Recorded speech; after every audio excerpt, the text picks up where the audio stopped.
Hey everyone, BNSF 9382 here with a layout update. I did a few adjustments to the track plan, at least as far as I can go for now. Again, ran out of supplies. I got to get some more flex track and some more turnouts. So been looking online. Hopefully I can get some more track supplies ordered in the next couple days, make some more progress. But first things first, I got my bridge track installed. I don't know if I covered this in the previous video, but I did do some work on the the wall back here, but I do have my three lines up and running again, and they were down for a couple days as I was doing some modifications. So we'll get both these trains running, and we'll take you a walk around and show you what I got.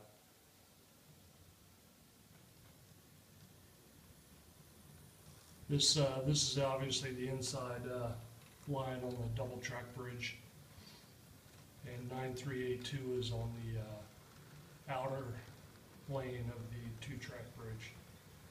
So we'll get those running, and we'll take you a look around.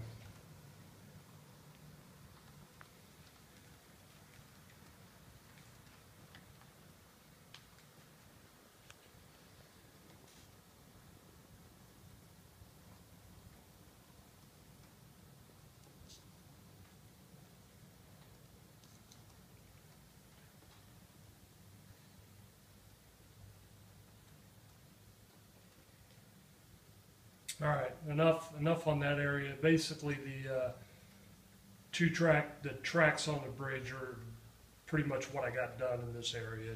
Nothing else has really changed there. So we'll take you a walk around here real quick and show you what I got going on. This outer line that comes off of the girder bridge, I made an adjustment to that, and it used to run down straight against this cork sheet I got back here. This used to be the outer line. Well, I moved that in a little bit. This is now the outer main line. And I added this siding, I guess you'd call it, runaround, whatever the terminology is. And again, once I get some more turnouts, I can add turnouts to get in. I'm going to run another line of track in here to provide service to these industries that I see having back here. So again, this is the outer main line, the middle main line, and then the inner main line is still in here. But all of this, I basically ripped all this out, all the two inner lines, so I could move them over to create that siding. I know I'm doing things the hard way, but again, I glue the road bed down with just regular strength Elmer's glue, and within a matter of minutes you can peel it up, do a light sanding on it, and reinstall it. So again, I know I'm doing things the hard way, but with the amount of supplies I have and the time that I have, it's keeping me busy and slowly but surely making some progress. But this is kind of a snapshot of where I see my background buildings. Again, they're not in their final place, but this back wall, I see this being covered with industries and buildings. So again, this back wall is about 21 feet long. not every building or everything on this wall will need rail service, but I do see basically from that turnout here all the way down to the corner, I see being filled with some type of structure. Again, I have to do some adjustments to the loading docks because all these buildings are not the same depth. So, for example, you can see that this loading dock is farther out than this loading dock. So I can't just run a straight piece of track down there and be relatively close to all these loading docks. So I'm either going to scratch build loading docks and bring them farther out, or again, don't know exactly what I'm going to do yet, but that's kind of the tentative plan.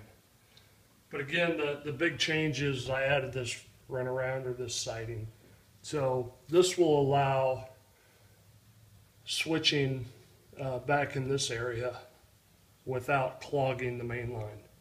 At least that's my vision. So we can use this line and the spurs back here to do switching, and I can still continue to run the two main lines. So again, that's my vision. There'll be a few turnouts in there. Again, don't know the exact configuration of what those spurs or sidings or whatever they're called are going to be. So anyway, moving farther along here. Again, that's a newly installed turnout that provides access into that siding where those hopper cars are sitting.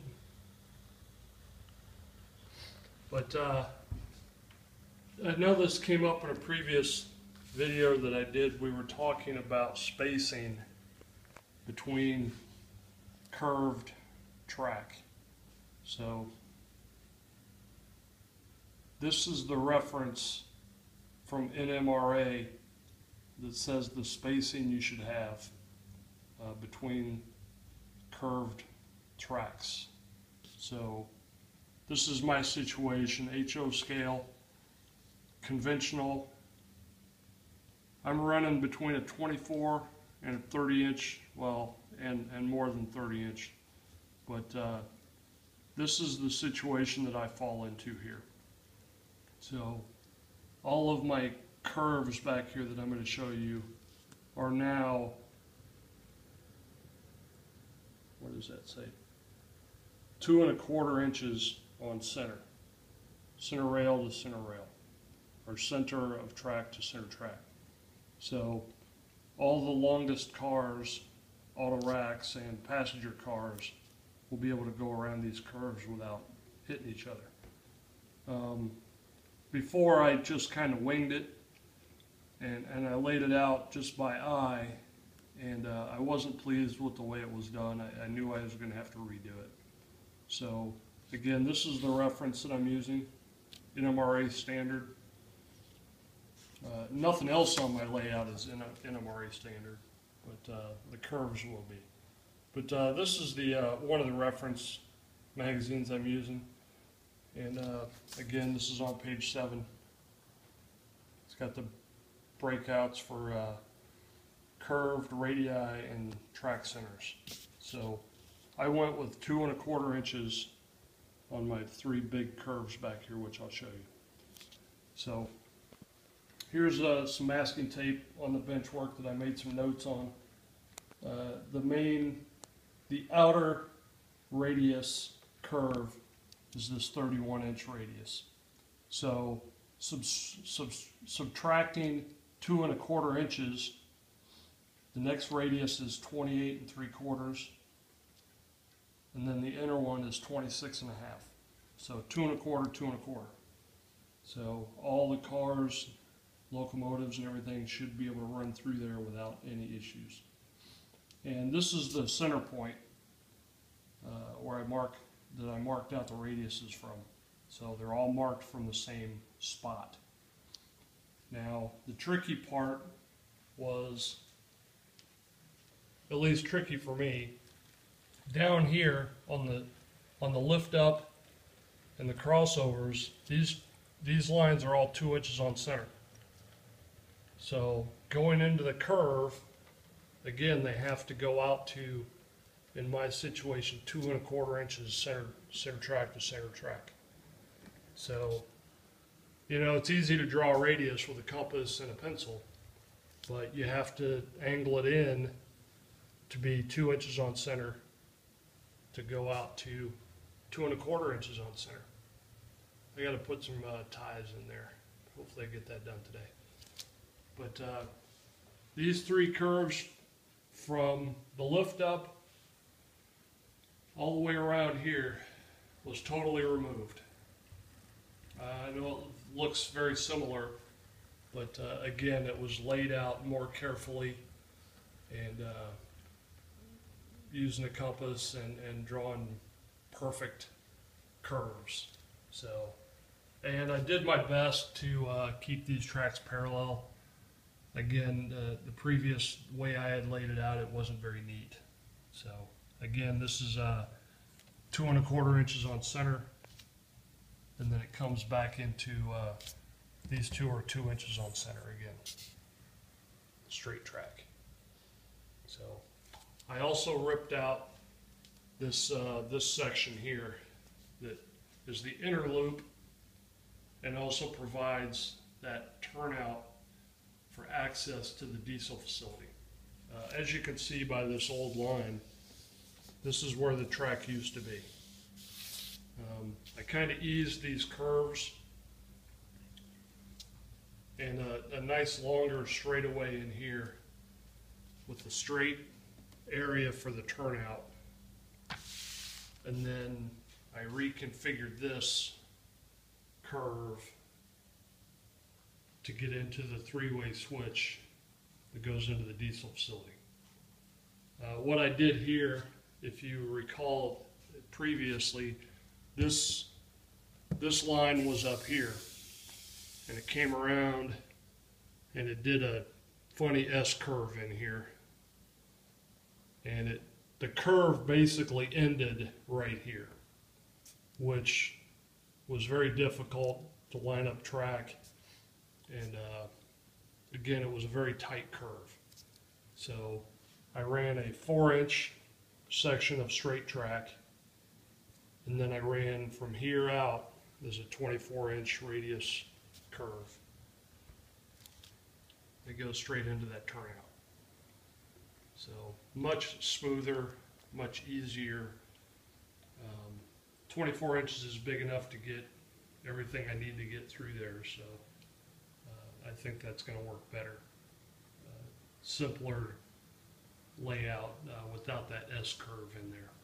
So I think that's about it as far as the update. Again, this whole section back here, all 4 of these tracks were removed, roadbed was pulled up, and everything was readjusted. So my next project is to get some more turnouts and come off of this line and go in here for the industry sidings, spurs, whatever you call them. So anyway, I still got 3 main lines, and we'll slowly make some progress. But you know, this large open area in the center here is going to be occupied with something. I do not know exactly what's going to go in there yet. I'm thinking some storage tracks, a couple other industries. I'd like to get that Walthers concrete grain silo in here somewhere, but we'll see.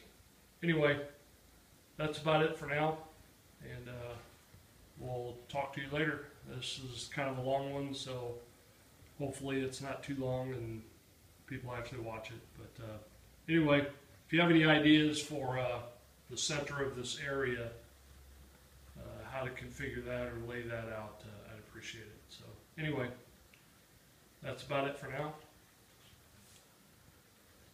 BNSF 9382.